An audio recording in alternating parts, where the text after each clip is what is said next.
पाठ 2 अपना स्थान स्वयं बनाइए। ये पाठ हमने मंजरी कक्षा 6 से लिया है। इस पाठ के लेखक श्री कन्हैयालाल मिश्र प्रभाकर जी है। प्रस्तुत कहानी में लेखक द्वारा बच्चों को कर्मठ और सदाचारी बनने की प्रेरणा इस पाठ के माध्यम से दी गई है। आइए हम ये पाठ शुरू करते हैं। राजा ने एक दिन अपने मंत्री से कहा, मुझे अपने लिए एक आदमी की ज़रूरत है। कोई तुम्हारी निगाह में जचे तो लाना, पर इतना ध्यान रखना कि आदमी अच्छा हो। बहुत दिनों की जांच पड़ताल के बाद मंत्री को एक युवक जचा। उसने युवक की नौकरी छुड़ा दी और उन्नति का आश्वासन देकर राजा के सामने पेश किया। बहुत देर तक तो राजा को अपनी बात ही याद ना आई। बाद में बोले, हाँ, उस समय शायद कोई बात मन में थी, पर मैंने अब तो कोई बात नहीं की है। मंत्री ने कहा, हुजूर, मैंने इसे हजारों में से छांटा है और बढ़िया नौकरी से छुड़वा कर लाया हूँ। राजा ने जरा सोचकर कहा, हमारे पास तो इस वक्त कोई काम नहीं है, पर तुम बहुत कह रहे हो तो हम इसे अपने दफ्तर में चपरासी रख सकते हैं। वेतन 15 रुपये मिलेगा। मंत्री को बुरा लगा, पर उस युवक ने कहा, मेरे लिए सबसे बड़ा वेतन यह है कि मुझे अपने राजा की सेवा करने का मौका मिलेगा। यह कहकर वो उस नौकरी के लिए तैयार हो गया। मंत्री जब उसे दफ्तर में छोड़ने गया तो वहाँ धूल थी, क्योंकि राजा वहाँ ना कभी जाते थे और ना काम करते थे। यह देखकर मंत्री दुखी हुआ, परंतु वह युवक इतना होने पर भी बहुत खुश था। उसने अच्छा स्थान दिलाने के लिए मंत्री के प्रति कृतज्ञता प्रकट की। युवक ने लगातार कई दिनों तक उस दफ्तर को साफ करके उसे शाही दफ्तर का रूप दे दिया। उस दफ्तर में एक छोटी सी कोठरी थी। युवक ने उसकी जांच पड़ताल की तो पता चला कि पिछले सालों में बादशाह के पास जो निजी पत्र आए थे, उनके लिफाफों का ढेर उस कोठरी में था। उनमें से बहुत से लिफाफों पर सोने की पच्चीकारी थी और रत्न जड़े थे।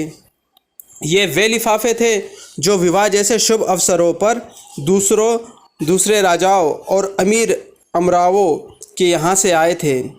युवक ने कारीगर लगाकर सब कीमती सामान लिफाफों पर से उतरवा लिया और बाजार में बेच दिया। सामान बेचकर उसे कई हजार रुपए मिले। उनमें से कुछ रुपए तो उसने दफ्तर में बढ़िया फर्नीचर और चित्र आदि लगाने में खर्च कर दिए और बाकी सरकारी खजाने में जमा कर दिए। जहां वो सामान बिका, उसने उसकी भी रसीद ली और जहां से यह सामान खरीदा गया, उसकी भी। दफ्तर सचमुच शाही दफ्तर हो गया। चुगलखोरों ने राजा से उसकी शिकायत की कि वह रुपया लुटा रहा है। एक दिन राजा गुस्से में भरे दफ्तर गए तो दफ्तर की हालत देखकर दंग रह गए। फिर भी उन्होंने तेज आवाज़ से पूछा, तुमने यह सजावट किसके रुपए से की है? दफ्तर के रुपए से, हुजूर, कहकर उसने राजा को रद्दी लिफाफों की कहानी सुनाई और खजांची से गवाही दिलाई कि दफ्तर का सामान खरीदने के बाद बचा हुआ रुपया खजाने में जमा किया गया है। राजा रीझ गए और उस युवक को अपने राज्य का वित्त मंत्री बना दिया। इस कारण दूसरे मंत्रियों को परेशानी होने लगी, क्योंकि वह ना स्वयं बेईमानी करता था और ना किसी को करने देता था, ना लापरवाही करता था और ना करने देता था। उसके बाद से जो भी मंत्री राजा के पास जाता, किसी न किसी बहाने उस युवक की शिकायत करता, जिससे कि वह राजा की नज़रों में गिर जाए। एक रात को 2 बजे राजा ने अपनी सेनापति को बुलाकर कहा, हमारे सब मंत्रियों को उनके घरों से उठाकर इस कमरे में ले आओ, लेकिन वे जिस हालत में हो उसी हालत में लाया जाए। समझ लो हमारे हुक्म को।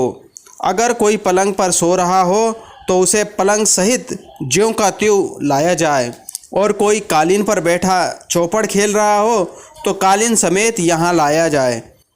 1 घंटे के भीतर ही सभी मंत्रिमंडल के एक बड़े से कमरे में आ गए। राजा ने देखा कि 8 में से 7 मंत्री नशे में थे। उनमें से कुछ जुआ खेल रहे थे, वित्त मंत्री भी बनियान पहने एक चौकी पर बैठे दिए की रोशनी में कोई कागज़ देख रहे थे। सभी मंत्री बहुत लज्जित हुए।